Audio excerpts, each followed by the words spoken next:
உள்ஒதுக்கீடு அரிய வகை ஏழைஸ் நான் வந்து அண்ணன் இந்த மாதிரி சொல்கிறாருங்கண்ணே அப்படின்றாரு. ஸோ அரசு தலைமை வழக்கறிஞர் திரு விஜய் நாராயணன், உளவுத்துறை அதிகாரிகள் கூப்பிட்டு எல்லாத்தையும் போய் பேசுகிறோன்னே, சார் கவர்னர் கையெழுத்து இல்லாமல் சட்டமாக்குறதுக்கு ப்ரொவிஷன் இருக்குது. அவசர காலத்தில் அவசர தேவைகளை கருத்தில் கொண்டு நாம் போட முடியும். அருள்மொழி, அந்த சூழலை நீங்கள் கவனத்தில் கொள்ளணும். பிஜேபியோட தயவில் ஒரு ஆட்சி நடக்குது. உண்மை. அந்த டைம் பீரியட் அப்படிப்பட்டது. இந்த பக்கம் காலை பிடிச்சி ஓபிஎஸ் இழுத்துனேங்கிறாரு.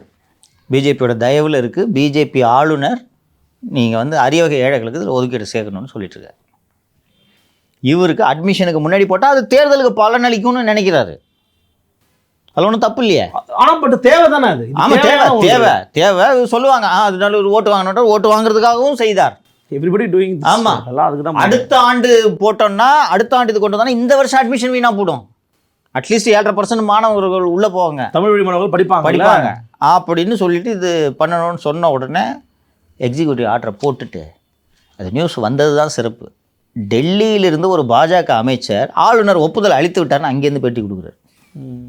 கவர்னர், யோ நான் எப்போ கொடுத்தேன்னா, இல்லை சார் ஒரு எக்ஸிக்யூட்டிவ் ஆர்டர் பவர்ஸ் இருக்குது, 22 23 அக்டோபர் கொடுக்குறாங்க. மறுநாள் ஆளுநர் கையொப்பமிட்டார். அதுக்குள்ளே பிஜேபி தலைவர்களே சொல்லி ஏங்க அந்த மாதிரி சைன் பண்ணியாச்சு, நீங்கள் பெருமை எடுத்துக்கங்க சொன்னோன்னே, ஏற்கனவே அவங்க நீட் இருக்கிறதுல வந்து பிஜேபி பிடிச்சி திட்டிகிட்டு இருக்கோம். அவங்க வந்து பார்த்தீர்களா எங்களது ஆளுநர் 7.5% ஒப்புதல் கொடுத்துட்டாரு.